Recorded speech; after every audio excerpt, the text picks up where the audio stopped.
Episode 51 से 60 तक। Hello दोस्तों, अब तक आपने पिछले एपिसोड में सुना कि रुद्र सिंघानिया मन्नत को अपने रूम से बाहर निकालकर बालकनी में धकेल देता है। वह एक बार भी पीछे मुड़कर नहीं देखता कि मन्नत को कितनी चोट आई है। वही मन्नत जो ऐसे अचानक धकेले जाने की वजह से संभल नहीं पाती और गिर जाती है, जिस वजह से उसके हाथ छिल जाते हैं और उसमें से खून निकलने लगता है। अब आगे इस तरह से वह मन्नत को वहां छोड़कर बालकनी से अंदर आ जाता है, पर अंदर आते वक्त वह बालकनी के दरवाजे को लॉक कर देता है कि कहीं वह लड़की अंदर ना चली आए। एक पल के लिए भी उसके मन में ये ख्याल नहीं आता है कि कितनी तेज ठंड बाहर पड़ रही है। ठंड का मौसम था और मन्नत ने हल्का सा कपड़ा पहना हुआ था, लहंगा टुनरी, जो कि बहुत ही हल्के नेट से बना हुआ था, जिस वजह से उसे बहुत ज्यादा ठंड लग रही थी। वह अपनी सुनी आंखों से अपने हाथों को फैलाकर उसमें से बह रहे खून को देख रही थी। इस वक्त उसकी आंखों में आंसू नहीं थे, वह बस सुनी आंखों से अपने हाथों को एक तक देखे जा रही थी। उसके मन में क्या चल रहा था ये बता पाना बहुत मुश्किल था। वही रुद्र, जिसने मन्नत को पनिशमेंट दे दिया था, उसे अब बहुत अच्छा लग रहा था। वह मन ही मन बोलता है कि चलो, इस गोल्ड लड़की को मैंने अच्छी सजा दे दी है। सुबह तक में इसका होश ठिकाने आ जाएगा और इसे मैं धक्के मारकर अपने घर से निकाल दूंगा।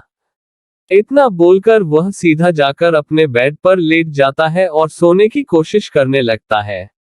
वह इधर उधर करवट बदल रहा था, पर उसे नींद नहीं लग रही थी। आज उसका दिल जोरों से धड़क रहा था। पता नहीं, कुछ बेचैनी सा एहसास हो रहा था। ऐसे लग रहा था जैसे कुछ गलत हो रहा है और बेचैनी बढ़ती ही जा रही थी। वह बार बार अपने बिस्तर पे इधर उधर करवट मारता रहा, लेकिन फिर भी उसका मन शांत नहीं हुआ। तो उसे लगा कि शायद उसने इतने कपड़े पहन रखे हैं, ठंड की वजह से ऐसा होगा। ये सब सोचकर वह अपने कपड़ों को उतार देता है। अब वह नीचे बस एक लोअर में था। उसने अपने शरीर के सारे कपड़े उतार दिए थे। इस वक्त उसका बॉडी ऊपर साइड से बिल्कुल निकेट था और उसके 8 पैक साफ साफ दिखाई दे रहे थे। अगर कोई ऐसे उसे देख लेता तो बस देखता ही रह जाता। वह इस वक्त बहुत ही ज्यादा सुंदर लग रहा था। शायद उससे ज्यादा सुंदर तो कोई हो ही ना। लेकिन इस वक्त उसके चेहरे पर उलझन बनी हुई थी। वह अब फिर से जाकर बेड पर लेट जाता है, लेकिन अब भी उसकी बेचैनी उतनी ही बनी हुई थी। इसी तरह धीरे धीरे कर आधी रात बीत जाती है। वह अपनी बेचैनी और उलझन के चक्कर में भूल गया था कि उसने मन्नत को बिना किसी बिस्तर वगैरह दिए ही वहां पर धकेल दिया था। उसने एक बार भी नहीं देखा था कि बालकनी में सोफा नहीं है। उसे लगा था कि वह सोफे पर सो जाएगी। वही मन्नत जो बाहर बालकनी में थी, ऊपर पूरा खुला हुआ था, जिस वजह से वहां बहुत ज्यादा ठंड पड़ रही थी।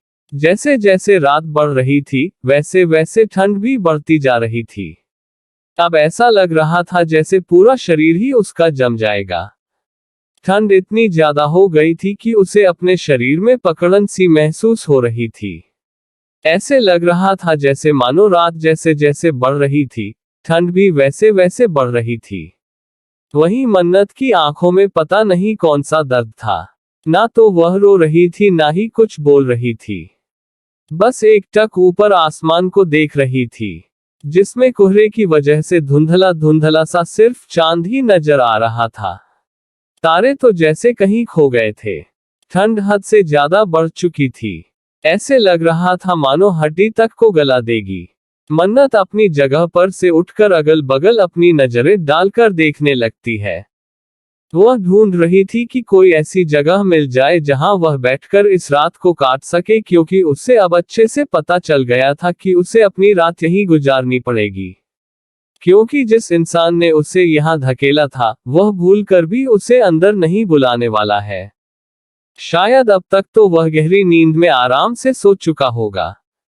यही सब सोचकर वह अपनी जगह से उठकर दीवार के कोने में जाकर दुबक कर बैठ जाती है।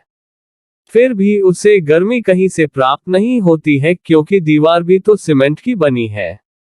जिस वजह से वह ठंड में पूरी तरह से बर्फ की तरह गल रही थी। जैसे ही उसका शरीर दीवार को टच करता है तो पूरे शरीर में कंपन सी दौड़ जाती है। ठंड की वजह से उसका अब पूरा शरीर कपकपाने लगा था, लेकिन फिर भी उसकी आंखों में इतनी ठंडक थी, जैसे मानो उसे इस सब से कोई फर्क ना पड़ रहा हो। दर्द का तो नामोनिशान ही दिख रहा था। पता नहीं वह क्या बात थी, जिस वजह से उसकी आंखें इतनी ठंडक लिए हुए थी। वह शांति से अपनी जगह पर दीवार से सटकर बैठ जाती है। आम कोई इंसान होता तो वह इस गलते हुए दीवार पर अपने खुले शरीर को टच करने की कोशिश ना करता, क्योंकि मन्नत का ब्लाउज पीछे से बड़े गला वाला था, जिससे उसकी गोरी कमर और बैक साफ साफ विजुअल हो रही थी। अब आप लोग कहेंगे मन्नत तो सांवली है, तो वह गोरी कहां से हो गई? जी हाँ, वह सांवली ही है, लेकिन वह सिर्फ दिखावे के लिए सांवली है। बाकी तो वह कैसी है आपको स्टोरी में आगे पता चलेगा। और उसने अपने आप को पूरी तरह से इसलिए ढका था क्योंकि उस समय उसके पास इतना टाइम नहीं था कि वह अपने आप को पूरी तरह से सांवले रंग में ढाल सके।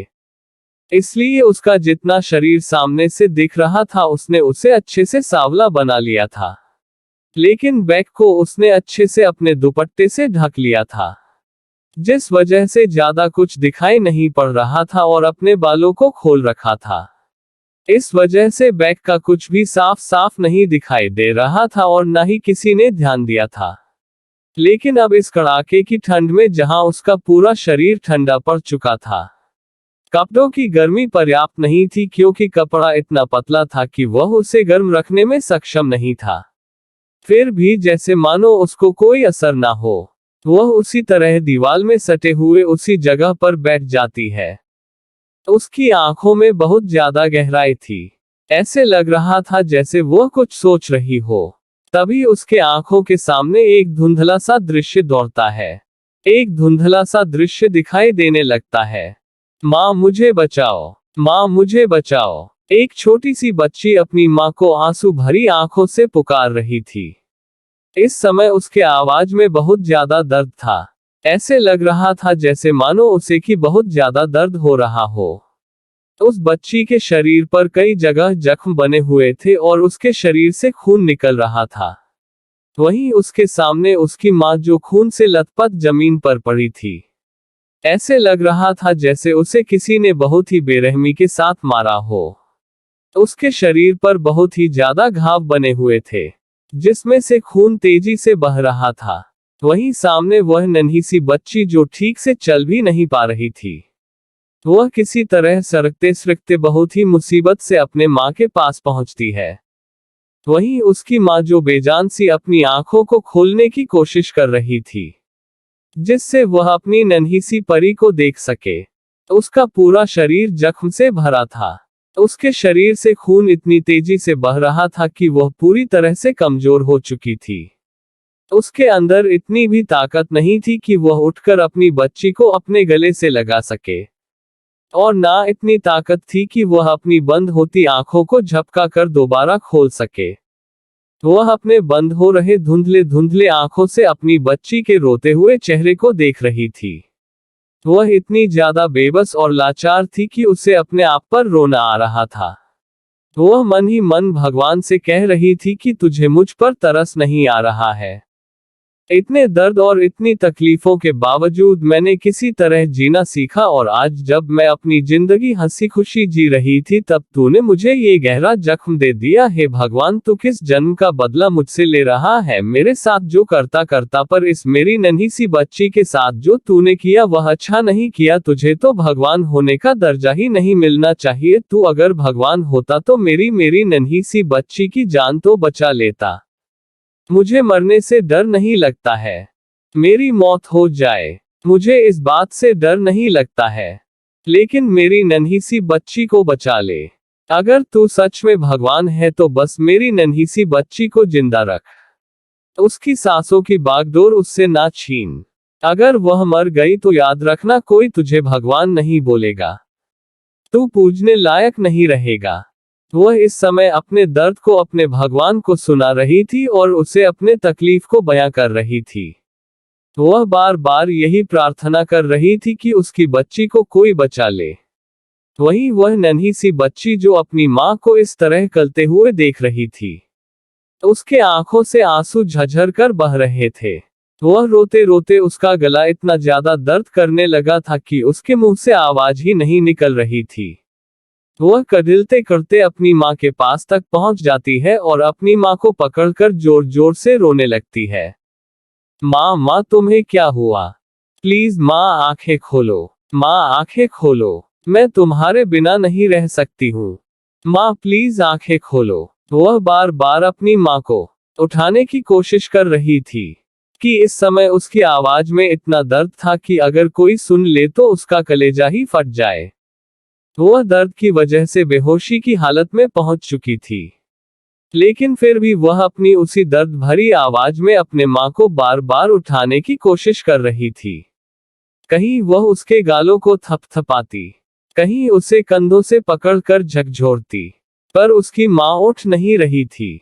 वह छोटी सी बच्ची अपनी माँ के सीने में अपना सर रखकर देखती है, तो उसके माँ की धड़कन उसे सुनाई नहीं पड़ रही थी। ये सुनते ही ऐसे लग रहा था मानो उसकी जान निकल जाए। वह चीख चीख कर चिल्ला चिल्ला कर रोने लगती है। माँ माँ प्लीज माँ मुझे ऐसे छोड़कर मत जाओ। माँ मैं तुम्हारे बिना नहीं रह सकती। माँ मुझे भी अपने साथ ले चलो, मैं मरना चाहती हूँ तुम्हारे साथ। माँ माँ मुझे ऐसे अकेले ना छोड़ो, मैं कैसे जिंदा रह पाऊंगी। इस वक्त उसकी आवाज में इतना दर्द था कि सुनने वालों का भी कलेजा फट जाए। वह इतने पहर ऐसे ही रोती रही, उसे भी नहीं पता और किस पहर रोते रोते वह बेहोश हो गई। जैसे ही हसीन फ्लैशबैक एंड मन्नत की आंखों में आंसू भरे हुए थे। वह उसकी पलकों में डबडबाया हुआ था, लेकिन क्या मजाल है जो मन्नत उसे नीचे छलकने दे। उसके आंख आंसुओं से इस कदर भर गई थी कि मन्नत की आंखों के सामने अंधेरा छा गया था। फिर भी उसने अपने आप को इस कदर मजबूत बना रखा था कि उसकी आंखों से आंसू छलक कर नीचे नहीं बह रहे थे। यह उसका दर्द था जो हर पल उसे जीने नहीं देता था। उसे हर एक पल सौ मौत मारता था। वह जिंदा रहते हुए भी एक लाश की तरह जिंदगी जी रही थी, क्योंकि अभी तक उसे अपने माँ के कातिलों का पता नहीं चला था और आज वही पल था जब उसे एक हल्का सा सुराग मिला था, जिस वजह से वह उस व्यक्ति को पकड़ने के लिए उस होटल में गई थी और उसने उसे आराम से पकड़ लिया था। अब बस वह किसी तरह इस व्यक्ति से उस रात का सच जान ले। उसके बाद जो तबाही आने वाली है वह तबाही तो दुनिया देखती रह जाएगी। इस वक्त मन्नत पूरी तरह से ठंड की वजह से अकड़ चुकी थी। उसका पूरा शरीर ठंडा पड़ चुका था। उसके होंठ धीरे धीरे कर नीले पड़ रहे थे। ऐसे लग रहा था मानो उसका शरीर फ्रीज हो चुका हो। ठंड इतनी ज्यादा थी कि शायद ही ऐसी ठंड में कोई बाहर जिंदा बच पाए। धीरे धीरे कर वह बेहोश हो जाती है। किसी तरह रात बीतती है और सवेरा होता है। रुद्र की आंखें अपने उसी टाइम पर खुल जाती है जैसे हर रोज खुलती थी। पर आज रुद्र के दिल को सुकून मिल रहा था, क्योंकि आज रुद्र ने रात में वह भयानक सपना नहीं देखा था, जिस सपने की वजह से वह हर रोज अपनी नींद में तड़पता रहता था और बेचैन हो जाता था। वह भले ही इतने सालों से सोता आ रहा हो, पर उसने कभी पूरी नींद नहीं ली थी, जिस वजह से गुस्सा उसके सर पर चढ़ चुका था। वह बहुत ज्यादा चिड़चिड़ा हो गया था, लेकिन आज वह बहुत ही ज्यादा शांत था। उसे बहुत अच्छा लग रहा था। ऐसे लग रहा था जैसे उसका पूरा शरीर, उसका मन, उसका दिमाग पूरी तरह से हल्का हो गया हो। वह सोचता है कि आज मैंने वह सपना नहीं देखा, वह भयानक सपना नहीं देखा। ऐसा क्यों हुआ? हर रोज तो मैं वह सपना देखता हूँ। पिछले कई सालों से ऐसा हुआ। ये सब सोचते हुए वह अजीब से कसमकस में पड़ जाता है। उसे समझ नहीं आ रहा था कि आखिर में इतने सालों से लगातार हर रोज दिखने वाला वह भयानक सपना आज उसे कैसे नहीं दिखा। उसके दिल में बहुत ज्यादा बेचैनी बढ़ जाती है। वह झट से अपने बिस्तर से उठता है और फ्रेश होने चला जाता है। इस वक्त वह बहुत ही जल्दीबाजी में था। वह बहुत जल्दी जल्दी अपने कपड़े पहनता है और तैयार होता है और फिर कहीं जाने के लिए अपने रूम से बाहर निकल जाता है। वह एक पल के लिए भी यह नहीं सोचता है कि इस वक्त उसके रूम में उसके साथ उसकी पत्नी भी है। वह तो बिल्कुल भूल ही गया था कि उसकी शादी भी हो चुकी है और उसकी कोई पत्नी भी है जिसे उसने बालकनी में लॉक कर दिया है। वह अपने रूम से निकल कर चला जाता है। वहीं सुबह के 7 बजे बज चुके थे। नीचे दादी जी मेनका और सोनाली जो सुबह ही उठ जाती थी, वह अपना अपना काम कर रही थी। वहीं सर्वेंट भी अपना काम कर रहे थे। तभी अचानक दादी जी की नजर रुद्र पर पड़ती है तो दादी जी रुद्र को रोकते हुए बोलती है, अरे वाह, मेरा पोता तो बड़ी जल्दी उठ गया, मुझे तो लगा था कि वह आज दोपहर तक में भी नहीं उठेगा। उसकी बातों को सुनकर रुद्र को कुछ भी समझ नहीं आता। वह इस वक्त बहुत जल्दी में था। तभी वह बोलता है कि आप क्या बोल रही हैं दादी जी? मुझे कुछ समझ नहीं आ रहा है। फिलहाल मैं बहुत जल्दी में हूँ। तभी दादी जी बोलती हैं, अरे खोटे, थोड़ा सुन तो मेरी बात सुन ले तब जाना। लेकिन रुद्र बिल्कुल भी उनकी बात नहीं सुनता है। तभी वह वहां से तुरंत ही निकल जाता है। दादी उसे देखकर मुस्कुराने लगती है। उन्हें लगता है कि शायद वह शर्मा रहा है, इस वजह से भाग रहा है। अब भला दादी जी को कौन समझाए कि डेविल कभी शर्मा भी सकता है। ये तो दादी जी के ख्याली पुलाव थे। यहाँ तो रुद्र जी को अपनी पत्नी का ख्याल ही नहीं था। वह तो अभी भी अपने आप को सिंगल समझ रहे थे। वह बहुत ही तेजी से वहां से निकल जाता है। वहीं दादी जी की बात करने की आवाज सुनकर मेनका जी और सोनाली जी भी अपना कान छोड़कर उस ओर देखने लगती हैं। तो देखती है कि रुद्र घर से बाहर जा रहा था। वह लोग एक दूसरे को देखने लगती हैं, जैसे पूछ रही हो कि यह कहाँ जा रहा है। और फिर दोनों ही आपस में कंधे उचका देती हैं कि हमें क्या पता। फिर इसी तरह धीरे धीरे सभी लोग अपने काम में लगे रहते हैं। घर के बच्चे भी उठकर अब ब्रेकफास्ट करने के लिए आ चुके थे। अब ब्रेकफास्ट का टाइम भी हो चला था। सुबह के 9 बजे बज गए थे, पर अभी तक मन्नत नहीं उठी थी। वहीं दादी जी को कुछ अजीब लगने लगता है। तभी दादी जी मेनका से बोलती हैं, अरे मेनका बहू, तेरी बहू तो बड़ी लापरवाह निकली। देख तो इतना टाइम हो गया है, पर अभी तक यह उठी नहीं। ऐसे लग रहा है जैसे कि रात भर नींद ही ना ली हो। तो तभी सोनाली, जो कि बहुत ही चंचल स्वभाव की थी, वह हंसते हुए कहती है, अरे मम्मी जी, क्या पता हमारा बेटा रात भर उसे सोने ही नहीं दिया हो। उसे इतना ज्यादा परेशान कर दिया हो कि सुबह उसकी नींद ही ना खुली हो। वह थकी होगी। कोई बात नहीं, आज सो गई सो गई। कल से उसे हम बता देंगे कि वह जल्दी उठ जाए। वैसे भी आज कुछ रस्में करने की बाकी है। अगर वह सुबह उठी होती तो उससे करवा देते। लेकिन अब देर हो रहा है तो हम कल के लिए इसे पोस्टपोन कर देते हैं। फिर वह लोग सभी बैठकर नाश्ता करने जाने लगते हैं। तब दादी बोलती हैं, अरे खोटियों, तुम सब नाश्ता करोगे और क्या इस घर की बहू नाश्ता नहीं करेगी? उसे भी तो कोई जाओ बुला कर लाओ। तभी मेनका जी बोलती हैं, मम्मी जी, मुझे लगता है कि उसका नाश्ता हमें उसके रूम में ही पहुंचवा देना चाहिए। हो सकता है वह थकी हो और अभी तैयार भी ना हुई हो, इस वजह से काफी देर हो जाएगा। तो दादी जी बोलती हैं कि कोई बोल तो तू सही रही है। चल कोई बात नहीं, उसका नाश्ता रूम में ही पहुंचवा दे।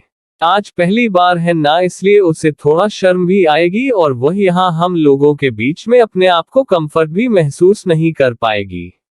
धीरे धीरे जब वह हम लोगों के बीच रहने लगेगी तो उसे थोड़ा बहुत हम लोगों की आदत हो जाएगी और वह थोड़ा सा खुल जाएगी तो सभी के बीच में घुलना मिलना सीख लेगी। उनकी बातों को सुनकर अहिल्या जी सर्वेंट को नाश्ता की एक थाली लाने को कहती है। सर्वेंट भी जल्दी से थाली तैयार करके ले आता है। तब वह बोलती है, बहू जाकर रूम में यह नाश्ता दे आ और उसे सुबह क्या पहनना है ये भी बता दे। तभी अहिल्या जी बोलती हैं, अरे माँ जी। तभी मेनका जी बोलती हैं, अरे माँ जी, गड़बड़ हो गई। हमने तो उसे रात में कोई कपड़े ही नहीं दिए थे और हमने देखा था वह लड़की कोई कपड़ा लेकर भी नहीं आई थी।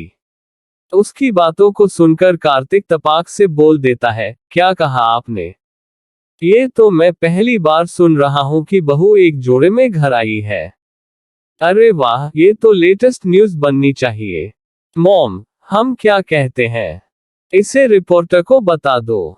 हमारी बहुत ज्यादा पब्लिसिटी होगी और हमारा नाम और भी ज्यादा ऊंचा हो जाएगा कि हमने अपने घर की बहू को सिर्फ दुल्हन के एक जोड़े में लाया है।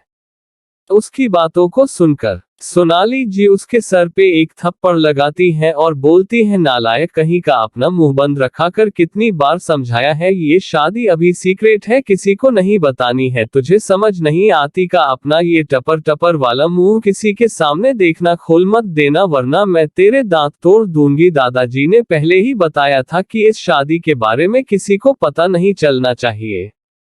मुझे लगता है कि दादाजी को पहले ही पता था कि रुद्र इस शादी को ज्यादा दिन तक नहीं निभाएगा और अगर बात फैल गई तो बाद में अगर रुद्र इस लड़की को छोड़ेगा तो उसकी जिंदगी खराब हो जाएगी। दादाजी वाकई में बहुत ही ज्यादा बुद्धिमान है। उन्होंने शादी भी करवा दी और लड़की को सुरक्षित भी कर दिया और रुद्र के छोड़ने के बाद उसे इतनी एलिमनी तो जरूर मिल जाएगी कि वह अपनी जिंदगी को सुकून से बिता सकेगी। लेकिन लोगों के तानों का क्या, वह उसे जीने नहीं देते, इसलिए दादाजी ने ये रास्ता निकाला होगा। उसकी ऐसी बुद्धिमानी वाली बात को सुनकर अक्षत गौर से उनकी ओर देखने लगता है और बोलता है, चाची जी आप तो बहुत ज्यादा स्मार्ट हो गई हैं। वहीं जैसे ही अक्षत के मुंह से खुद के लिए तारीफ सुनती है तो सोनाली जी का तो दिमाग नाचने को करने लगता है। वह इतनी ज्यादा खुश हो जाती है। अक्षत बहुत ही कम किसी की तारीफ करता था, वरना वह किसी को नीचे गिराने में और उसकी बुराई करने में, उसे जलील करने में नंबर 1 पर था। वहीं सोनाली जी खुश होकर बोलती है, थैंक यू बेटा, थैंक यू। आज पहली बार तुम्हारे मुंह से तारीफ सुनकर अच्छा लगा।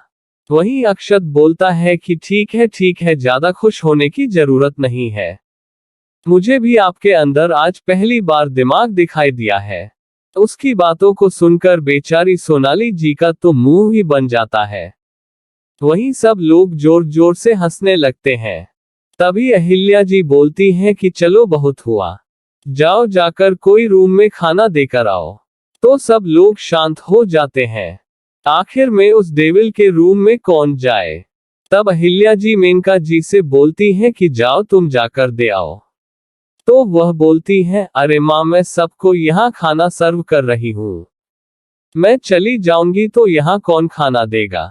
तब अहिल्या जी सोनाली जी की तरफ देखती हैं तो वह पहले ही अपने दोनों हाथ सरेंडर की पोजीशन में खड़ा कर देती हैं और बोलती हैं, ना बाबा ना, मुझे तो मत भेजना, वरना अगर रुद्र को पता चला तो वह मुझे कौन सा पनिशमेंट देगा, ये सोचकर ही मेरी दिल की धड़कन तेज हो जाती है। मुझे तो मौत के मुंह में जाने का कोई शौक नहीं है। मैं तो बिल्कुल भी नहीं जाने वाली हूँ। माँ जी आप चाहे जितना भी मुझे कह ले, लेकिन मैं बिल्कुल भी नहीं जाऊंगी। वहीं अहिल्या जी को गुस्सा आने लगता है। उसकी बहुएं बिल्कुल भी उनके कस बस में नहीं थी। वह तो उनके हाथ से ही निकली जा रही थी। वह गुस्से से अपनी आंखें फाड़कर सोनाली जी को देखती है, मानो उन्हें डरा रही हो।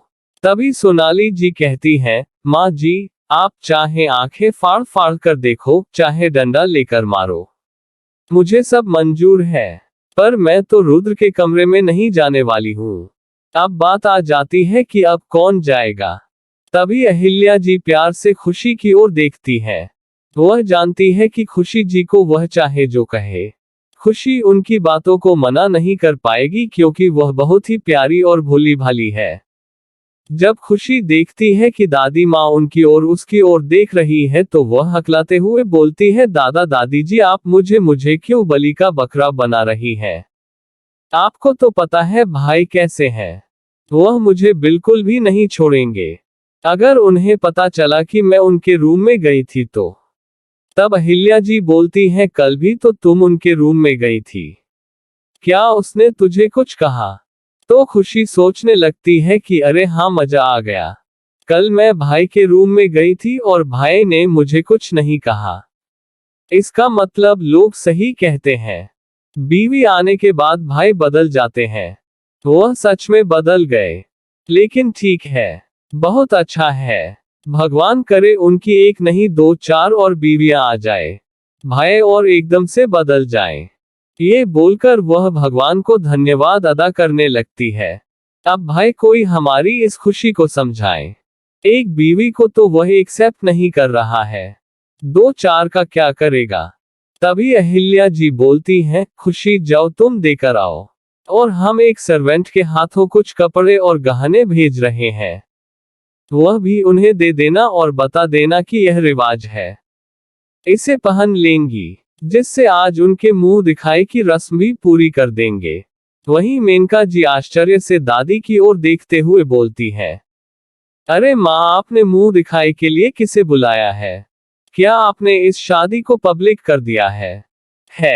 तभी दादी बोलती है, अरे नहीं, तुम समझ नहीं रही हो। मैं यह नहीं बोल रही हूं कि मैंने किसी को बताया है। वह तो हम आपस में ही इस रस्म को पूरा करेंगे और जो गिफ्ट वगैरह लिए हैं उसे दे देंगे। उसकी बातों को सुनते ही मेनका जी शांत हो जाती हैं, क्योंकि उन्हें लगा था कि माँ जी कहीं इस शादी को पब्लिक कर दी और रुद्र नहीं माना तो फिर उसकी इमेज थोड़ी खराब हो जाएगी और फिर कोई दूसरी लड़की जल्दी शादी करने को तैयार नहीं होगी, क्योंकि उन्हें अच्छे से पता है उनका बेटा बहुत ही ज्यादा खड़ूस है। वहीं खुशी एक सर्वेंट के साथ अब ऊपर फ्लो की ओर जाने लगती है। आज उसे जाते वक्त बहुत कम डर लग रहा था, वहीं उसके पीछे चल रहे सर्वेंट का तो हाथ पैर कांप रहा था। उसे इस वक्त ऐसा डर लग रहा था मानो वह यमराज के पास जा रहा हो और यमराज का दूत उसे खींचते हुए अपने साथ यमराज के पास ले जा रहा हो। वह रास्ते में पूरे रास्ते खुशी को यमराज के रूप में, दूत के रूप में देख रहा था। इस वजह से उसका शरीर और ज्यादा कांपने लगता है। वहीं खुशी बेचारी अपनी चाल चली जा रही थी। उसे तो पता ही नहीं कि पीछे वाले ने उसे क्या से क्या बना दिया है। लेकिन जैसे ही खुशी उस फ्लो पर पहुंचती है तो उसकी भी घबराहट थोड़ा बढ़ जाती है। उसे अजीब सी बेचैनी होने लगती है। उसे लगता है कि वह भाई से कितना ज्यादा डरती है कि इस फ्लो पर आने मात्र से उसके दिल की धड़कन बढ़ जाती है। लेकिन कोई बात नहीं, वह मन ही मन बोलती है, चलो खुशी चलो, तुम कर लोगी यह काम, तुम अपने मिशन को जरूर पूरा कर लोगी, क्योंकि तुम बहुत ही ज्यादा हिम्मत वाली हो। इसलिए अब बिल्कुल शांत मन से आगे बढ़ो और अपने मिशन को पूरा करो। ये सब बोलते हुए वह धीरे धीरे अपने कदमों को बढ़ा रही थी। जैसे जैसे वह दरवाजे के पास पहुंच रही थी, उसके दिल की धड़कन तेज होती जा रही थी। वहीं वह सर्वेंट, उसे तो ऐसे लग रहा था मानो इसी क्षण वह यहां से गायब हो जाए, वरना उस डेविल को पता चला तो वह उसे कौन सा पनिशमेंट देगा, क्योंकि उसका देने का, सजा देने का तरीका इतना अलग था कि देखकर ही लोगों की रूह कांप जाए। सजा पाने वालों का क्या होता होगा, ये तो अंदाजा भी नहीं लगाया जा सकता था। जैसे ही खुशी जैसे ही रुद्र के रूम के दरवाजे के पास पहुंचती है, वह सर्वेंट जल्दी से खुशी के हाथों में खाने की थाल रखकर ऐसे भागता है जैसे मानो उसके पीछे शेर पड़ गया हो। खुशी तो बस अपनी आंखें फाड़े उसे देखते रह जाती है और मन में कहती है, अरे बाप रे, ये क्या देख रही हूँ, अभी यह मेरे पीछे ऐसे आ रहा था जैसे इसके शरीर में जान ही ना हो, और अब ऐसे भाग रहा है जैसे मैराथन दौड़ने जा रहा हो। सच में अगर इसे इस वक्त मैराथन दौड़ में भेज दिया जाए तो ये सबसे पहला नंबर पाएगा। ये बोलते हुए वह मुस्कुराते हुए दरवाजे को धीरे से खटखटाती है, लेकिन अंदर से कोई आवाज नहीं आती। अब खुशी दोबारा खटखटाती है, फिर भी आवाज नहीं आती। इसी तरह वह 4 से 5 बार दरवाजे को नॉक करती रहती है, लेकिन अंदर से कोई आवाज नहीं आती तो उसे बड़ा अजीब लगता है। तो वह सोचती है शायद भाभी बाथरूम में होगी, क्योंकि भैया तो जा चुके हैं, क्यों ना मैं एक बार अंदर झांक कर देख लूं। ये सोचकर वह दरवाजे को धक्का देती है तो दरवाजा खुल जाता है। तो वह धीरे से अपना सर डालकर अंदर झांकती है तो उसे बेड पर कोई नहीं दिखाई देता। फिर वह धीरे से अंदर आ जाती है। लेकिन जैसे ही अंदर आती है तो देखती है कि पूरा बेड जैसा का तैसा सजा हुआ है और बिस्तर पर ब्लैंकेट एक साइड पड़ा हुआ है। फिर भी वह छोटी थी इसलिए उसे ज्यादा कुछ समझ नहीं आता। वह सोचती है, लगता है भाभी को फूलों से बहुत ज्यादा प्यार है, इसीलिए उन्होंने फूलों को बिल्कुल भी नुकसान नहीं पहुंचाया। ये सब सोचते हुए वह खाना साइड की टेबल पर रख देती है और इधर उधर देखने लगती है। उसे अपने भाई का रूम बहुत ही ज्यादा डरावना महसूस कराता था, लेकिन आज रूम बहुत ही प्यारा लग रहा था। वह चारों तरफ घूम घूम कर देख रही थी। उसे लगा कि उसकी भाभी बाथरूम में होगी, जिस वजह से वह कुछ नहीं बोल रही थी। लेकिन अब थोड़ी देर हो जाता है तो उसे कुछ अजीब लगता है। तब वह भाभी भाभी कहकर आवाज लगाना शुरू कर देती है, लेकिन फिर भी उसे कोई आवाज नहीं आता। तो वह क्लोजेट में जाकर देखती है। फिर उसके बाद थोड़ी हिम्मत इकट्ठा करके वह बाथरूम को खोलकर देखने जाने वाली थी। उसे इस वक्त यही लग रहा था कि कहीं अगर गुस्से वाली भाभी हुई तो इस तरह से बाथरूम में झांकने के लिए पता नहीं उससे कितना ज्यादा नाराज हो जाए और उसे पता नहीं उसके बारे में क्या सोचने लगे। लेकिन फिर भी उसे थोड़ी चिंता हो रही थी, जिस वजह से उसका मन नहीं मानता और वह धीरे से बाथरूम का दरवाजा खटखटाती है। फिर भी वहां से कोई आवाज नहीं आता। अब वह आवाज लगाने लगती है और दरवाजा को थोड़ा और जोर जोर से खटखटाना शुरू कर देती है। अभी भी बाथरूम से कोई आवाज नहीं आता। इस बार खुशी को बहुत ज्यादा गुस्सा लगता है और वह मन ही मन सोचती है, क्या ये बिल्कुल पागल हो चुकी है। जब एक बार खटखटाया तो समझ नहीं आया क्या, इतना बोलकर वह थोड़ा जोर से मारती है तो दरवाजा एकाएक खुल जाता है। वहीं जैसे ही दरवाजा खुलता है तो उसे वहां उसकी भाभी नहीं दिखाई देती है। वह चारों ओर अपनी नजरें दौड़ाने लगती है, यह क्या भाभी यहाँ भी नहीं है। वह थोड़ा घबरा जाती है, आखिर में भाभी कहाँ गई। वह जल्दी जल्दी सभी ओर देखने लगती है, रूम में, क्लोजेट में, साइड रूम में, सब जगह है, लेकिन भाभी कहीं नजर नहीं आती। वह बहुत ज्यादा घबरा जाती है। तभी अचानक उसे याद आता है, अरे हो सकता है सुबह सुबह ताजी हवा लेने के लिए बालकनी साइड गई हो, वहां जाकर देख लूं। लेकिन जैसे ही वह बालकनी साइड जाती है तो देखती है कि वह तो बंद है।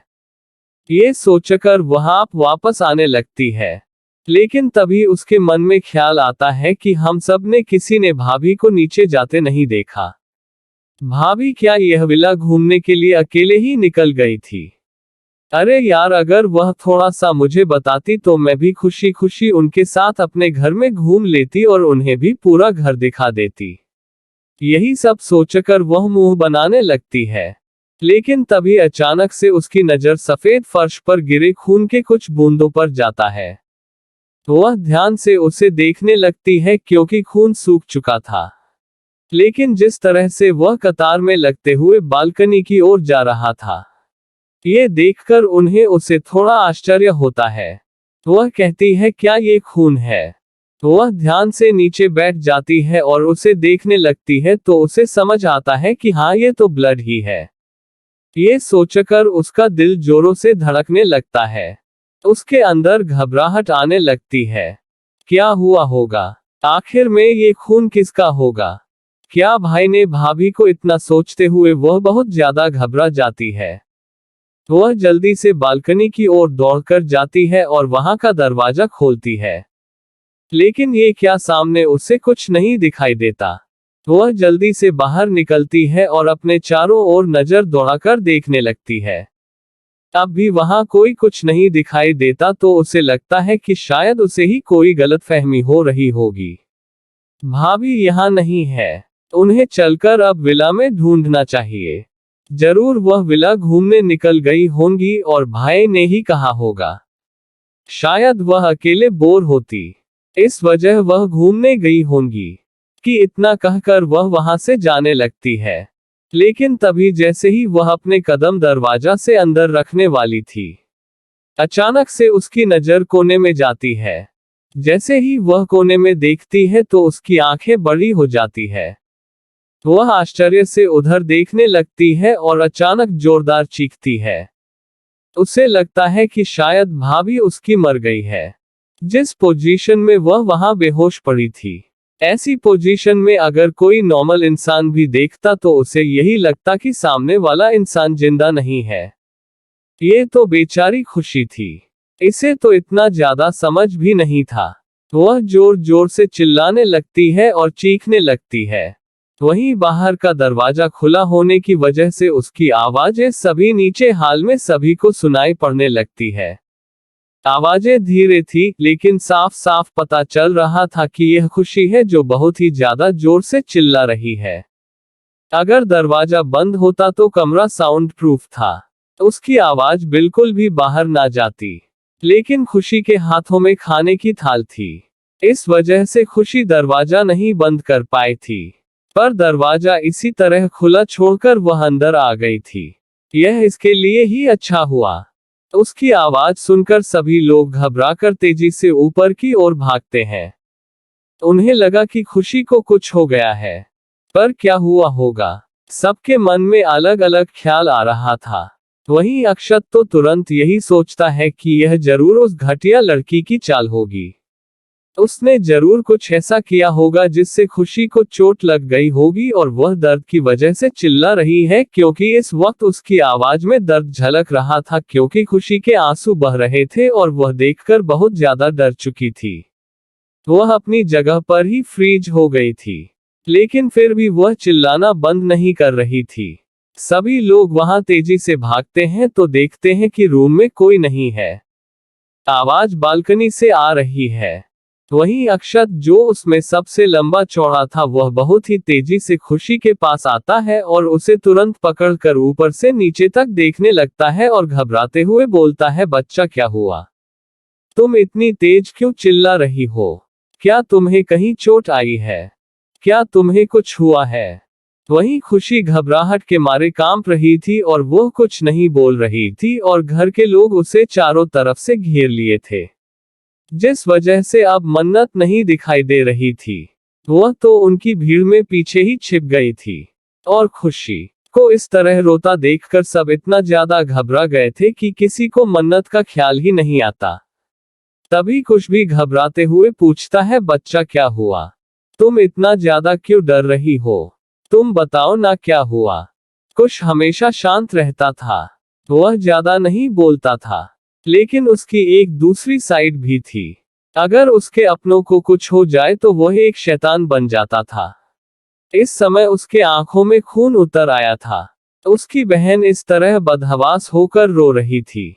उसे समझ नहीं आ रहा था कि आखिर में खुशी के साथ क्या हुआ।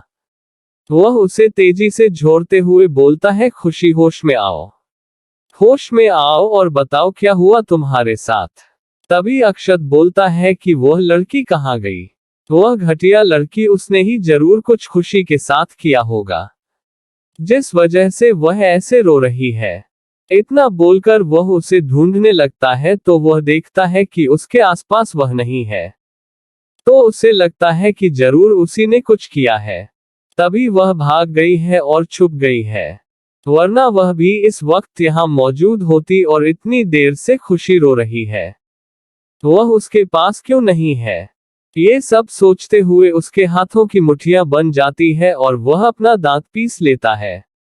उसे इस वक्त मन्नत पर बहुत ज्यादा गुस्सा आ रहा था। अगर उसका बस चलता तो वह इसी वक्त उसकी जान ले लेता। वहीं अब तक राजीव जी, विजय जी भी पहुंच गए थे। वह लोग भी बहुत ज्यादा परेशान हो गए थे। दादाजी अपने स्टडी रूम में थे, जिस वजह से उन्हें कुछ पता नहीं चलता है। राजीव जी जल्दी से खुशी को अपने गले से लगाते हुए बोलते हैं, बच्ची क्या हुआ? मुझे बताओ क्या हुआ? तुम शांत हो, पहले शांत हो। विजय जी भी उसे शांत करने लगते हैं। खुशी धीरे धीरे शांत होती है, लेकिन इसके बावजूद वह हिचकियां लेकर रो रही थी। वहीं उसे शांत होता देखकर विजय जी प्यार से उसके सर पर हाथ फेरते हुए बोलते हैं कि बच्चा क्या हुआ? तुम इस कदर क्यों रो रही हो? तभी अक्षत गुस्से में बोलता है, अरे हुआ क्या होगा? वह घटिया लड़की जिसे दादाजी ने हमारे सर पे लाकर बैठा दिया है, उसी ने जरूर इसके साथ कुछ किया होगा, जिस वजह से यह ऐसे रो रही है। आज मैं उसे छोड़ूंगा नहीं। इतना कहकर वह गुस्से से तमतमाया जा रहा था। वहीं मेनका जी और सोनाली जी को भी याद आता है कि खुशी इस वक्त उसे खाना देने यहाँ आई थी और तभी अचानक वह चिल्लाने लगी और वह लड़की नहीं दिख रही है। वह कहाँ गई? मेनका जी और सोनाली जी को भी बहुत ज्यादा गुस्सा आता है। घर के सारे लोग परेशान हैं और वह महारानी कहाँ है? अहिल्या जी को भी गुस्सा आ रहा था। कुश और कार्तिक भी बहुत ही ज्यादा गुस्से में थे। ऐसा लग रहा था कि अगर इस वक्त मन्नत उनके आ गई तो ये लोग सब मिलकर उसकी जान निकाल लेंगे। तभी खुशी खुशी रोते हुए और सिसकते हुए अपने हाथों की उंगली को उस ओर करके दिखाने लगती है। उसका इशारा समझकर जो भीड़ अभी तक वहां इकट्ठा हुई थी, वह साइड हो जाती है और उस ओर देखने के लिए अपना सर घुमाती है। लेकिन जैसे ही वहां का नजारा देखते हैं तो उनके होश ही उड़ जाते हैं। सभी लोग अपनी जगह पर बिल्कुल पत्थर की तरह जम गए थे। ऐसे लग रहा था मानो उनके अंदर सांस ही न आ रही हो। एक पल के लिए तो वहां एकदम से सन्नाटा छा जाता है। वहां किसी के सांस तक की आवाज नहीं आ रही थी। तभी अचानक से राजीव जी होश में आते हैं और वह घबराते हुए उस ओर भागते हैं और बोलते हैं, इस लड़की को क्या हो गया?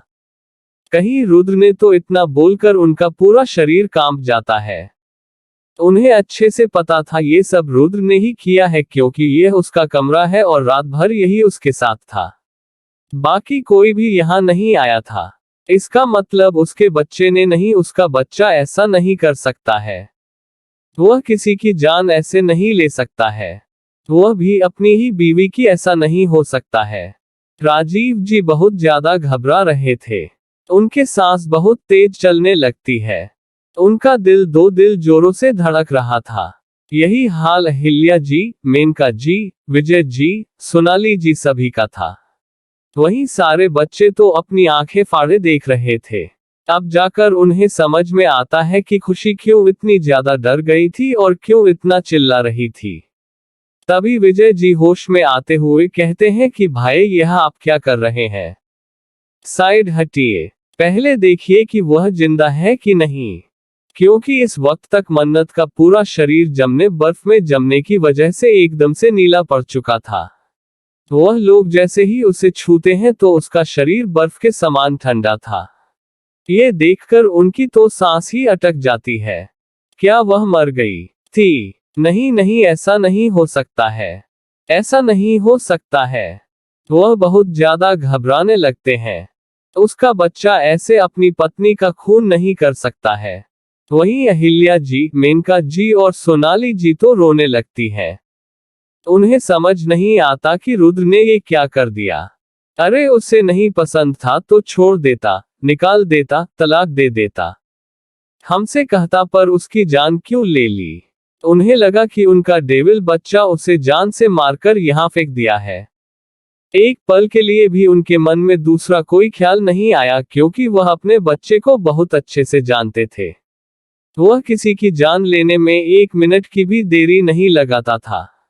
वह तो इंसानों को भी जानवरों की कैटेगरी में रखता था, और जैसे मुर्गे और बकरे को हलाल किया जाता है, बिल्कुल उसी तरह वह इंसानों का भी वही हाल करता था। डर के मारे उन लोगों के आंखों से आंसू बह रहे थे। वहीं अक्षत, खुश और कार्तिक तो अपने जगह पर एकदम पत्थर की तरह जम गए थे। उन्हें तो अपनी आंखों पर यकीन नहीं हो रहा था। वह लोग अभी तक इस लड़की को कोस रहे थे, पर यहाँ तो ये खुद मरी हुई पड़ी है। तभी कुछ होश में आता है और तुरंत रिएक्ट करता है। वह भागकर उसके पास जाता है और उसे संभाल कर अपनी गोद में उठाता है। वहीं विजय जी भी बहुत ज्यादा घबरा गए थे। वह कहते हैं, बच्चा, जल्दी इसे अंदर ले चल और देख इसकी सांसें चल रही है कि नहीं। कुछ जल्दी से उसे लाकर बेड पर सुलाता है और फिर चेक करने लगता है।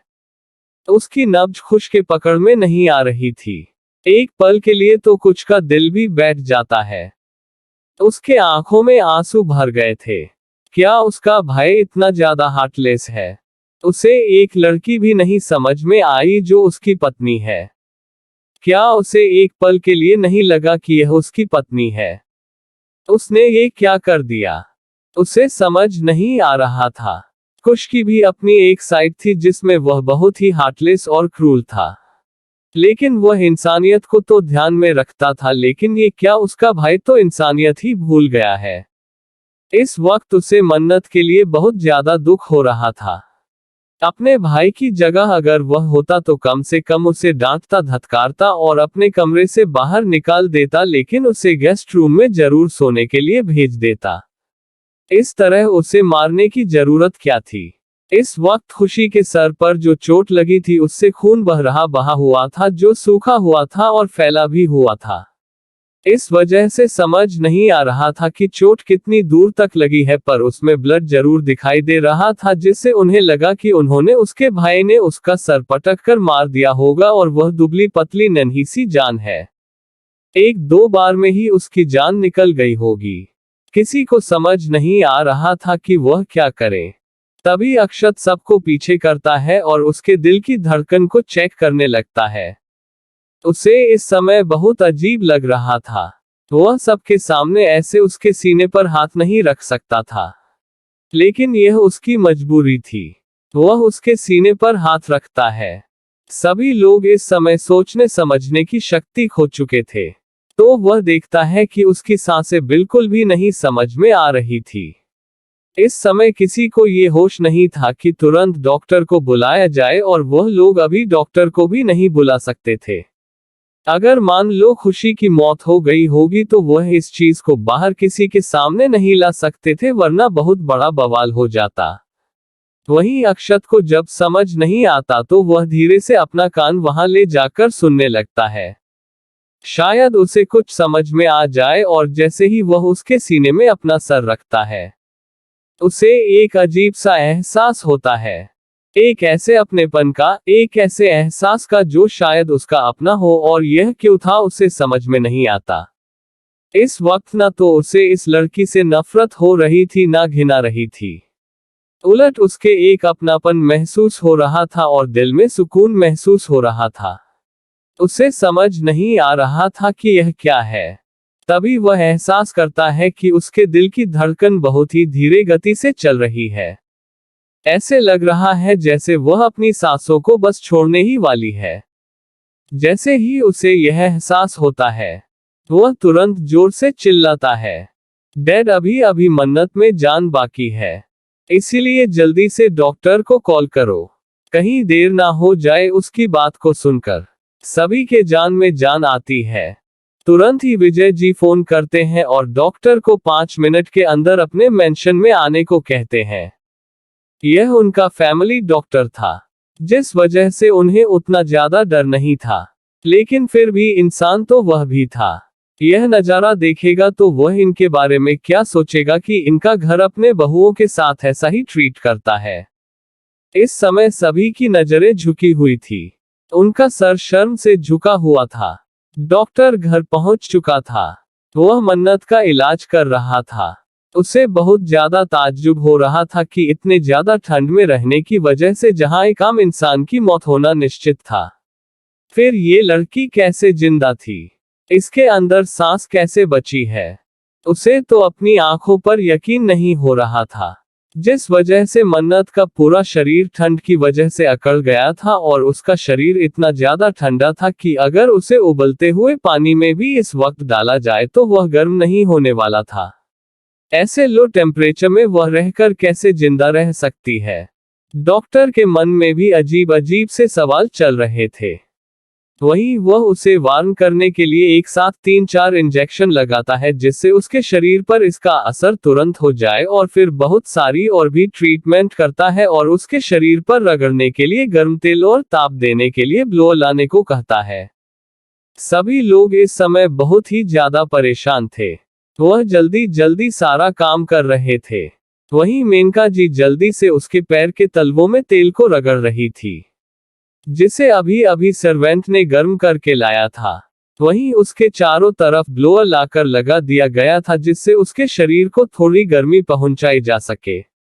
इस वक्त उसे ब्लैंकेट से कवर किया गया था। वहीं धीरे धीरे कर अब मन्नत की हार्ट बीट नॉर्मल हो रही थी, जो पूरी तरह से डूब चुकी थी। अब जाकर डॉक्टर को थोड़ी राहत मिलती है, क्योंकि इस वक्त जिस तरह अक्षत और कुश उसे घूर रहे थे, उसे ऐसा लग रहा था मानो ये लोग उसकी जान निकाल लेंगे। अगर मन्नत को कुछ हुआ तो वही वह जब अपना काम खत्म कर लेता है तो धीरे से पीछे मुड़कर उन लोगों की ओर देखता है जहां बाकी सबके सर झुके हुए थे। वहीं अक्षत और कुश उसे अपनी खा जाने वाली नजरों से घूर रहे थे। उसके तो मुंह से आवाज ही नहीं निकल रही थी। तभी कुछ बहुत ही गुस्से में बोलता है कि अगर 1 सेकंड के अंदर तुम्हारे मुंह से आवाज नहीं निकली तो तुम दोबारा जिंदगी में कुछ बोलने लायक नहीं रह पाओगे। उसकी ऐसी डरानी बातों को सुनकर बेचारे डॉक्टर का तो पूरा शरीर डर से कांप जाता है। वह तुरंत ही हड़बड़ाते हुए बोलता है, अरे अरे नहीं सर, वो तो मैं ये कह रहा था कि अब बच्ची बिल्कुल ठीक है और जैसी उसकी कंडीशन थी। मुझे ये जानकर बहुत ही ज्यादा आश्चर्य हो रहा है कि इतने लो टेम्परेचर में वह अभी तक ऐसे जिंदा कैसे है। डॉक्टर ने यह नहीं देखा था कि उसके शरीर पर गर्म कपड़े नहीं थे। उसे तो यही लगा था कि उसने गर्म कपड़े पहने थे। फिर भी ठंड इतनी ज्यादा थी कि बाहर पूरी रात ऐसे पड़े रहने की वजह से कोई भी बीमार हो सकता था। मगर उसे पता चलता कि उसने कोई गर्म कपड़े भी नहीं पहने थे। वह अपने सिंपल कपड़ों में थी तो बेचारे का तो होश ही उड़ जाता। वहीं डॉक्टर की बात सुनकर सबको थोड़ा राहत मिलता है, लेकिन वहीं अक्षत और कुछ सोचने लगते हैं कि वाकई में उसकी जगह कोई और होता तो अब तक उसकी जान निकल गई होती। कि वैसे भी लड़कियों की जान बहुत ही नाजुक होती है। उन्हें समझ नहीं आ रहा था कि वह क्या कहें। तभी कुछ बोलता है कि अभी और कुछ ट्रीटमेंट करना बाकी है कि सब हो गया। तो वह डॉक्टर बोलता है कि सर सब हो गया है, बस ये दवाएं लिख दी है। जब ये होश में आ जाएंगी तो उन्हें खिला दीजिएगा, जिससे उनके शरीर की अकड़न चली जाए। तो कुछ उसके हाथ से पर्ची ले लेता है और वह फिर अपने आंखों के इशारे से उसे जाने को कह देता है। डॉक्टर भी जल्दी से वहां से 9-2-1-1 हो जाता है। वैसे भी उसे इन डेविल भाइयों के बीच रहने की कोई ख्वाहिश नहीं थी। उसके जाने के बाद राजीव जी धम से पास पर पड़े सोफे पर बैठ जाते हैं। यही हाल विजय जी का भी था। उन लोगों को समझ नहीं आ रहा था कि यह सब क्या हो रहा है। वहीं अब तक दादाजी भी ब्रेकफास्ट करने के लिए घर से बाहर आ गए थे और जब वह देखते हैं कि उनके घर का कोई मेंबर ही दिखाई नहीं दे रहा है तो वह थोड़ा परेशान हो जाते हैं। वह घबराते हुए चारों तरफ अपनी नजर दौड़ाने लगते हैं, फिर भी उन्हें वहां कोई नहीं दिखाई देता। तब वह एक सर्वेंट को अपने पास बुलाकर पूछते हैं कि सारे लोग कहां चले गए। तब वह सर्वेंट बुलाता है, बताता है कि ऊपर क्या हो रहा है।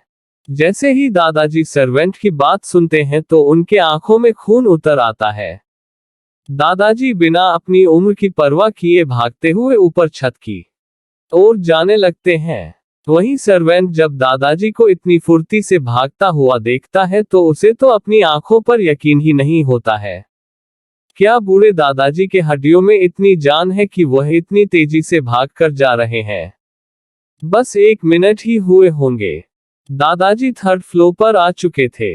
वह तुरंत ही एक जोरदार धक्के के साथ दरवाजे को खोलते हैं।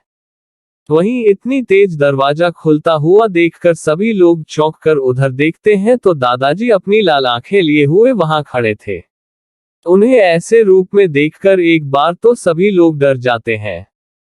दादाजी बहुत ही तेजी के साथ अंदर आते हैं और वह बेजान सी उस नन्ही सी गुड़िया को बेड पर देखते हैं तो ऐसे लगता है जैसे उनकी जान ही निकल जाएगी।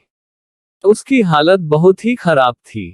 उसके होठों का रंग नीला पड़ा हुआ था, वहीं चेहरा पूरी तरह से मुरझाया हुआ पीला पड़ चुका था। दादाजी को समझने में देर नहीं लगती है कि यह सब काम किसका है। वह गुस्से में चिल्लाते हैं, रुद्र तुमने यह अच्छा नहीं किया। दादाजी का इतना ज्यादा गुस्सा देखकर घर में खड़े सभी लोग डर से कांप जाते हैं। आज पहली बार उन्होंने दादाजी का इतना गुस्सा देखा था, वरना जब से वह लोग यहाँ थे दादाजी का गुस्सा उन्होंने कभी नहीं देखा था। हाँ, दादाजी सख्त मिजाज जरूर थे। वह सबसे बहुत ही कड़क तरीके से बात करते थे। लेकिन गुस्सा कभी नहीं करते थे। और उन्हें अगर कभी किसी पर गुस्सा भी आता था तो वह बहुत ही छुपाकर उस पर अपना गुस्सा निकालते थे, और दादाजी बहुत ही ज्यादा खतरनाक थे। वह अपने मुजरिमों को ऐसी सजा देते थे कि घर में कभी आज तक कोई उनकी हकीकत नहीं जान पाया, सिवाय उनके बच्चे, बेटे और उनकी पत्नी के।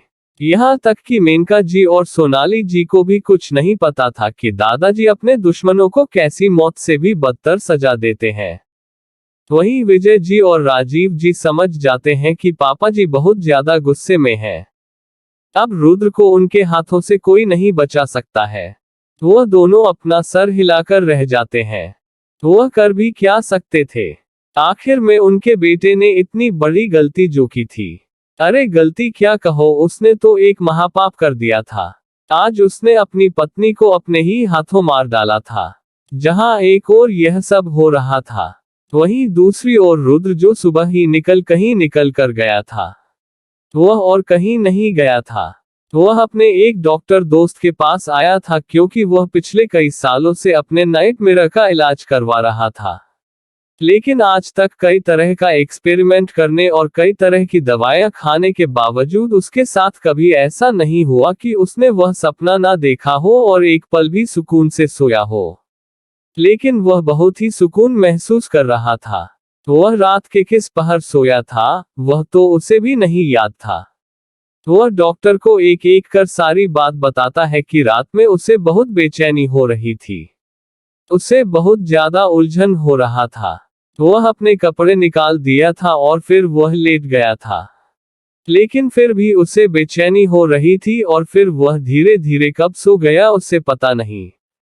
लेकिन सुबह वह जब उठा तो उसे बहुत ही ज्यादा आश्चर्य हुआ। एक एक कर अपनी सारी बातों को बताने के बाद वह ध्यान से डॉक्टर के चेहरे को देखने लगता है। वहीं डॉक्टर कुछ सोच में था। वह कुछ नहीं बोल रहा था। वहीं रुद्र अपनी बेचैनी को दबा नहीं पा रहा था। वह गुस्से में उसका कॉलर पकड़कर खींच देता है, जिस वजह से बेचारा डॉक्टर जो कि उसका ही दोस्त था, वह लड़खड़ा कर सोफे से सीधा जमीन पर गिर जाता है। वह गुस्से से रुद्र को घूरने लगता है। तभी रुद्र गुस्से में बोलता है कि अगर तूने जल्दी से अपना मुंह नहीं खोला तो याद रख, मैं तुझे ऐसी सजा दूंगा कि तू सोच भी नहीं सकता। और तेरे एक्सपेरिमेंट के लिए जो फंडिंग मैंने की है वह सब बंद कर दूंगा। उसकी बातों को सुनकर जो अभी गुस्से से रुद्र को घूर रहा था, वह तुरंत ही नॉर्मल हो जाता है और जल्दी से उसकी चापलूसी करते हुए बोलता है, अरे भाई भाई गुस्सा मत करो। मैं बहुत ही ध्यान से तुम्हारे सभी बातों को जोड़ने की कोशिश कर रहा था, जिससे मैं किसी नतीजे पर पहुंच सकूं। तो वह फिर से उसका कॉलर पकड़कर उसे उठाकर उसकी जगह पर बैठा देता है। और उसी तरह रुद्र अपने दोस्त का कॉलर पकड़े हुए बोलता है, तो कड़ी जोड़ ली ना। अब जोड़ने के बाद बता दे क्या नतीजा निकला। वही उसका दोस्त जिसका नाम समर था। वैसे तो समर के पापा बहुत बड़े बिजनेसमैन थे, लेकिन उसे डॉक्टर बनना था, वो भी दुनिया का टॉप नंबर 1 डॉक्टर, जिस वजह से वह अपने पापा का बिजनेस ज्वाइन ना करके इस लाइन को चुन लेता है। वहीं उसके पापा उससे बहुत ज्यादा प्यार करते थे, इस वजह से वह उसे उसके मनपसंद काम को करने से बिल्कुल नहीं रोकते हैं। सक्सेना एंड सक्सेना इंडस्ट्रीज का इकलौता वारिस था। उसके पापा भी टॉप 10 बिजनेसमैन की सूची में आते थे। समर का भी चांद किसी से अलग नहीं था। वह भी बहुत ही ज्यादा हैंडसम था, लेकिन वह रुद्र से थोड़ा कम था। वहीं रुद्र अपनी खाने वाली आंखों से समर को देख रहा था। ऐसा लग रहा था कि अगर समर ने जल्दी से उसे ना बताया तो रुद्र उसकी जान ही निकाल लेगा। रुद्र को इस समय इस चीज को जानने की बहुत ही ज्यादा जल्दी थी कि आखिर में उसे आज सपना क्यों नहीं आया। वहीं समर जो उसकी हर बात को पूरी तरह से सुनकर जोड़ तोड़ मरोड़ कर देख चुका था, उसे कोई भी नतीजा समझ नहीं आता है। भला इतनी सारी दवाइयों के बावजूद और इतने सारे एक्सपेरिमेंट के बावजूद जो कभी कुछ नहीं हुआ, वह आज ऐसे कैसे अजूबा हो सकता है। वहीं उसे फिर से खामोश देखकर अब की बार रुद्र से जोर से एक लात मारता है। वहीं बेचारा समर फिर से जमीन पर जाकर औंधे बल गिरता है। वह जोर से चिल्लाता है, अरे साले दुष्ट पिशाच कहीं का, मेरी जान निकाल कर मानेगा क्या? वहीं रुद्र उसे आंखें दिखाते हुए बोलता है, मैं इतनी देर से परेशान हूँ। सुबह उठकर सीधा भागते हुए तेरे पास तेरा सड़ा हुआ मुंह देखने चला आया। और तू है कि पिछले 1 घंटे से लगातार इसी तरह सोचे जा रहा है। मुझे लगता है कि तेरे सर से तेरा दिमाग अलग करना पड़ेगा। क्योंकि जब तू कुछ भी नहीं सोच पा रहा है तो दिमाग को रखकर क्या करेगा? उसकी बातों को सुनकर बेचारे समर का मुंह बन जाता है। वह बोलता है, अरे यार यही तो मैं सोच रहा हूँ कि ऐसा क्या हुआ था तेरे साथ जो तू अचानक से ऐसे सपनों को देखना भूल गया। मुझे लगता है कि तेरा टाइम सपने देखने का यहीं तक का था। अब वह खत्म हो गया है। ऐसा कर तू घर जा और आज रात को सोना और सुबह आकर मुझे बताना कि क्या फिर से तुझे सपना आया है। अगर मेरा एक्सपीरियंस सही है तो तुझे इतने सालों तक सपना आना था। साइंस के अनुसार तेरी उम्र इस वक्त 26 साल की है। तो लगता है तुझे 26 साल तक सपना आने वाला था और उसके बाद नहीं आता। वहीं रुद्र उसकी ऐसी बेतुकी बातों को सुनकर अपनी आंखें छोटी कर लेता है। वह गुस्से में बोलता है, तू किसे बेवकूफ बना रहा है या साइंस की बातें बोल रहा है या ये तू जोकर टोटका कर रहा है? हाँ, तुम मुझे बेवकूफ समझता है। सही सही मुझे बता वरना मैं तुझे मारने में एक पल की देरी नहीं लगाऊंगा। वहीं बेचारा समर उसे कुछ समझ नहीं आ रहा था। तो वह कहता है कि इस डेविल से अपनी जान कैसे बचाऊं? मुझे लगता है कि अगर मैंने इसे कुछ साली डिसीजन नहीं दिया तो यह मेरे हाथ पैर तो जरूर ही काट डालेगा। वैसे भी इस डेविल से रहम की उम्मीद नहीं की जा सकती है। सोच बेटा सोच समझ, तुझे इसे कौन सा शाली डिसीजन सुनाना है जिससे ये तुझ पर शक भी ना करे और तेरा काम भी हो जाए और तू इस डेविल के चंगुल से भी बच जाए। ये सोचते हुए वह अपने दिमाग के घोड़ों को बहुत तेजी से दौड़ाने लगता है। वहीं उसे फिर से शांत होता देखकर अब रुद्र का गुस्सा उस पर फूट पड़ता है। वह जोर से चिल्लाते हुए बोलता है कि लगता है तू ऐसे नहीं मानेगा। इतना कहकर वह अपनी जेब से अपने बंदूक को निकाल लेता है। वहीं उसके हाथ में रिवॉल्वर देखकर बेचारे समर की जान ही हलक में अटक जाती है। अरे यार, मैं इस खून खराबा से बहुत दूर रहता हूँ। मैंने तो आज तक खून की बूंद भी नहीं देखी है। वह हड़बड़ाते हुए पता नहीं क्या क्या बोल रहा था। वहीं वह इस वक्त भूल गया था कि वह डॉक्टर था और हर रोज चीड़-फाड़ करता है। वह तो बेचारा इतना ज्यादा डर गया था कि उसके मुंह में जो आ रहा था वही बके जा रहा था। वह कहता है, देख रुक, मैं तुझे बताता हूँ। शांत हो जा मेरे लाल, शांत हो जा। मैं तुझे बता रहा हूँ ना क्या कारण होगा। लगता है मैंने जो इस बार तुझे दवाएं दी है, मैंने उस पर बहुत ही ज्यादा एक मेहनत की थी। वह दवाएं काम कर गई और यह उसी का असर है जो अब तेरा नाइटमेयर खत्म हो रहा है। ऐसा कर तू उस दवाइयों को डेली उसी तरह से खाते रह। पहले तो मैंने सोचा था कि उसे 1 हफ्ते बाद जब मेरा टेस्ट पूरा हो जाएगा तो खत्म कर दूंगा। लेकिन मुझे लगता है कि मैं टेस्ट में पूरी तरह पास हो गया हूं और मेरी दवाइयां अब अच्छे से काम कर रही है। इसलिए तू उसे डेली खाते रहना।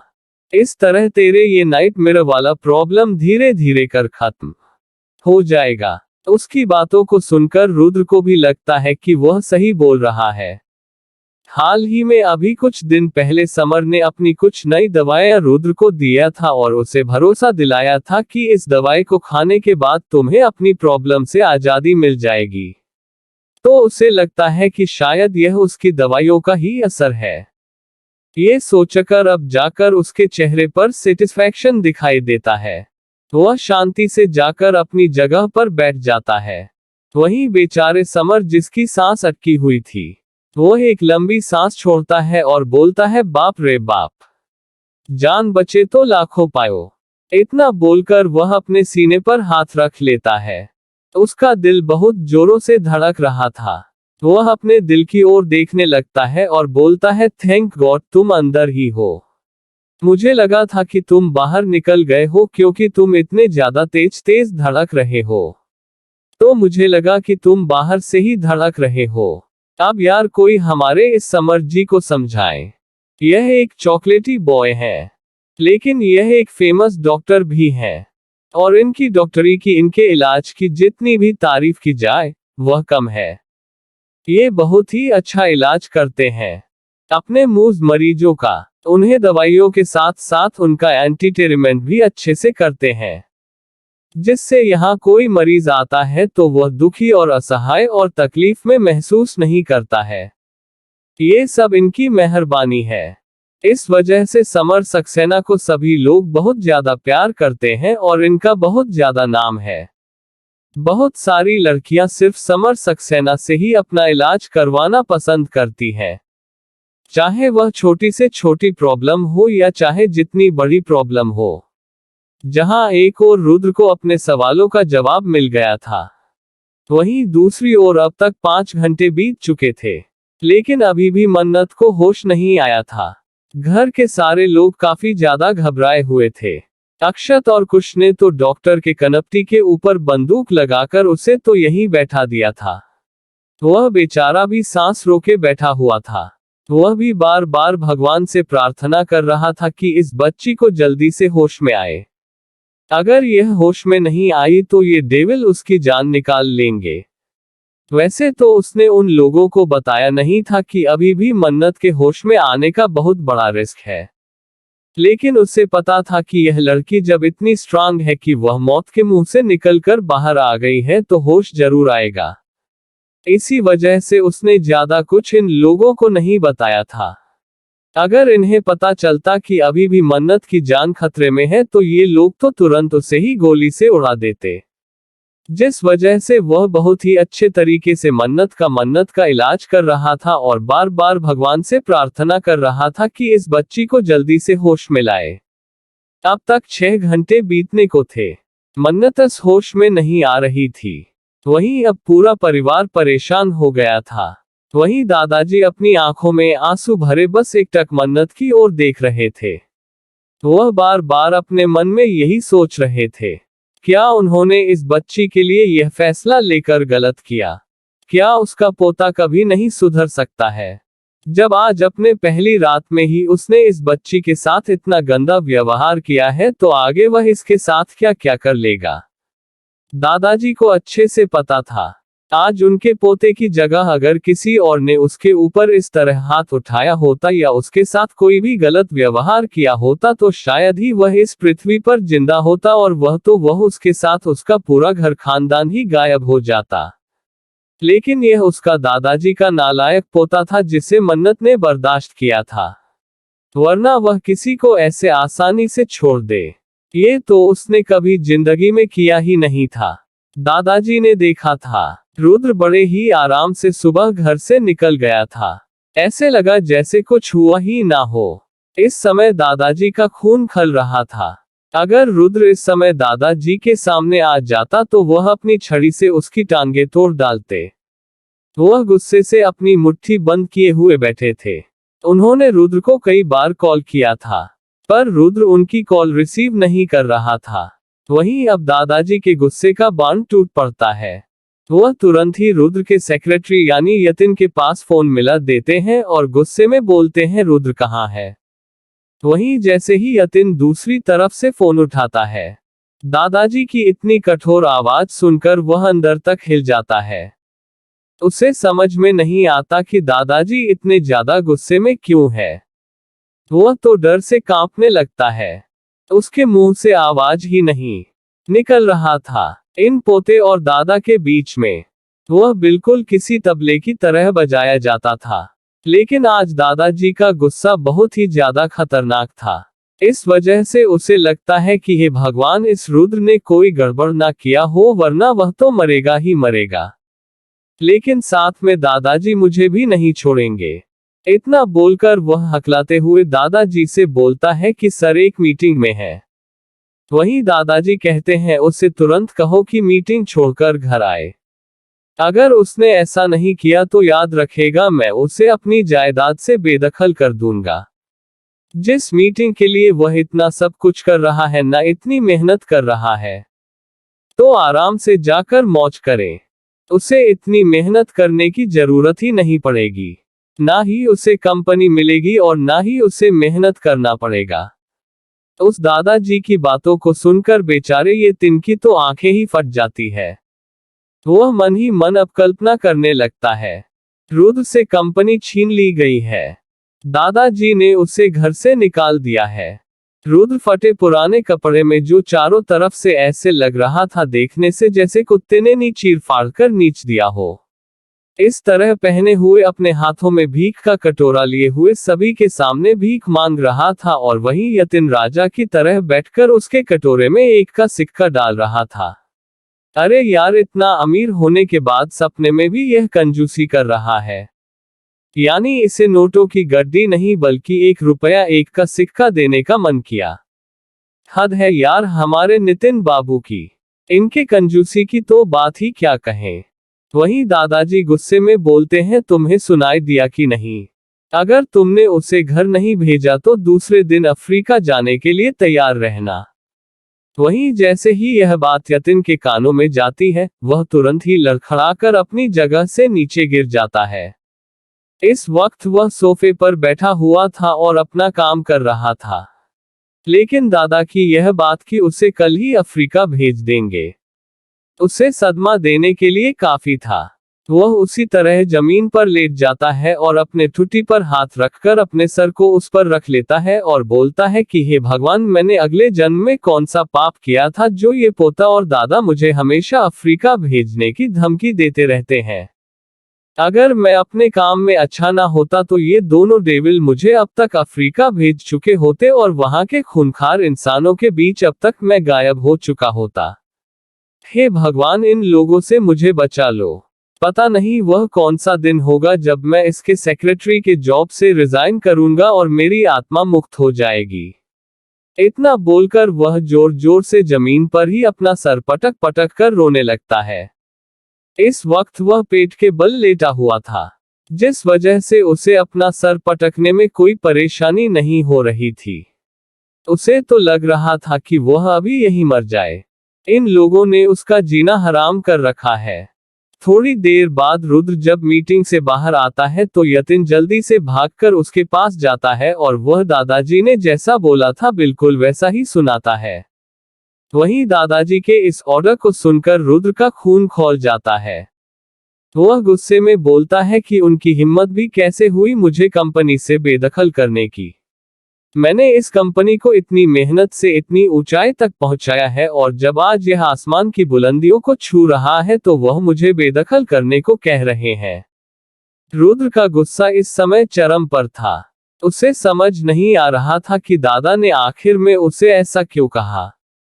उसे बिल्कुल भी अंदाजा नहीं था कि घर में क्या हो रहा है और न ही उसने एक बार भी घर से निकलने के बाद जानने की कोशिश की कि घर में क्या हो रहा है। इस समय रुद्र बहुत ही ज्यादा गुस्से में तनतनाया था। उसे दादाजी से इस बात का जवाब लेना था और जब उन्होंने फरमान जारी कर दिया है तो उसे घर तो जाना ही पड़ेगा। वह तुरंत ही अपनी गाड़ी लेकर घर की ओर निकल जाता है। वहीं इस वक्त राजीव जी, विजय जी, मेनका जी और सोनाली जी भी बहुत ज्यादा गुस्से में थी। अक्षत, कुश और कार्तिक को भी अपने भाई की यह हरकत अच्छी नहीं लगी। वह लोग भले ही कुछ बोलते हो और कैसे भी हो, लेकिन वह किसी औरत के साथ इतना गलत करने की सपने में भी नहीं सोच सकते हैं। उन्हें अच्छे संस्कार मिले हैं, वह इतना घटिया काम नहीं कर सकते हैं। वह इतने नीच गिरे हुए नहीं हैं। आखिर में उनके भाई ने इतनी घटिया हरकत कैसे की? वह लोग भी अपने भाई से नाराज थे। राजीव जी का तो मन कर रहा था कि अपने बेटे के गालों पर जोरदार थप्पड़ मारे। आखिर में वह इतना हार्टलेस कब से हो गया कि उसे किसी का तकलीफ भी नहीं दिखाई दिया। वह ये सोचकर ही कांप जाते थे कि पूरी रात ऐसे कम कपड़ों में वह बच्ची कैसे ठंड में जिंदा रह पाई होगी। उसने खुद को बचाने के लिए कितना स्ट्रगल किया होगा। यही सब सोचकर उनकी आंखों में भी गुस्सा उतर आया था। वहीं दादाजी का तो पूछिए ही मत। वह तो इस समय पूरा पागल हो चुके थे। उन्हें बस इस बात का तकलीफ था कि उनके एक वचन की वजह से उस मासूम सी बच्ची का हाथ इतना बंधा हुआ था कि कोई उस पर जुल्म करता गया और वह उसे बर्दाश्त करती गई। काश उन्होंने उससे वचन ना लिया होता। आज उन्हें अपने ही फैसले पर रिग्रेट हो रहा था। तो दोस्तों, आपको क्या लगता है, रुद्र जब घर पहुंचेगा तो सभी लोग उसके साथ कैसा व्यवहार करेंगे? वहीं विजय जी और राजीव जी का क्या फैसला होगा? और दादाजी रुद्र के ऊपर कितना ज्यादा गुस्सा करेंगे? वह उसके साथ क्या करेंगे? वह उसे कौन सा पनिशमेंट देंगे? क्या सच में वह उससे कंपनी छीन लेंगे, या रुद्र ऐसा कुछ भी नहीं होने देगा और वह उन सब से तलाक करने की मांग करेगा? और क्या सच में दादाजी अब उसके इस रवैये की वजह से मन्नत का उससे तलाक करवा देंगे? तो दोस्तों, आगे क्या होने वाला है जानने के लिए इसका नेक्स्ट एपिसोड सुनना बिल्कुल ना भूलें। और आप लोगों ने ये शिकायत की है कि मैं डेंजरस माफिया क्वीन का एपिसोड नहीं दे रही हूं, और हमारे किसी दोस्त ने ये शिकायत की है कि मैं विश्व रूपा का एपिसोड नहीं दे पा रही हूं। अरे यार, क्या करूं, इतना छोटा सा दिन होता है और उस पे इतने ढेर सारे काम होते हैं। बहुत ही मुश्किल से वक्त निकालकर मैं स्टोरी लिख पाती हूँ, जिस वजह से मेरे पास बिल्कुल भी टाइम नहीं बचता है कि मैं एक स्टोरी के अलावा दूसरी स्टोरी भी लिख सकूं। और इस स्टोरी का पहला एपिसोड लिखने के लिए मैं पिछले 3 दिन से थोड़ा थोड़ा करके लिख रही थी, जिस वजह से मैं इतना बड़ा एपिसोड दे पाई हूँ। यार, आप लोग ये बिल्कुल मत सोचिए कि मैं अपनी किसी भी स्टोरी को दूसरे चैनल वालों की तरह आधे अधूरे में छोड़ूंगी। यह मेरी अपनी बनाई स्टोरी है, इसलिए आप निश्चिंत हो जाए। मैं अपनी सारी स्टोरी को पूरी करूंगी, पर थोड़ा सा वक्त लगेगा क्योंकि मैं एक स्टोरी ही एक दिन में लिख पाती हूँ। आगे मन्नत को अभी और कौन कौन सी तकलीफ झेलनी पड़ेगी, रुद्र उसे और किस किस तरीके से टॉर्चर करेगा, यह आपको आगे के एपिसोड में सुनने को मिलेगा। तो स्टोरी को पूरा जरूर सुनिएगा। मिलते हैं आपसे नेक्स्ट एपिसोड में। तब तक के लिए मेरी स्टोरी में बने रहने के लिए सभी को धन्यवाद।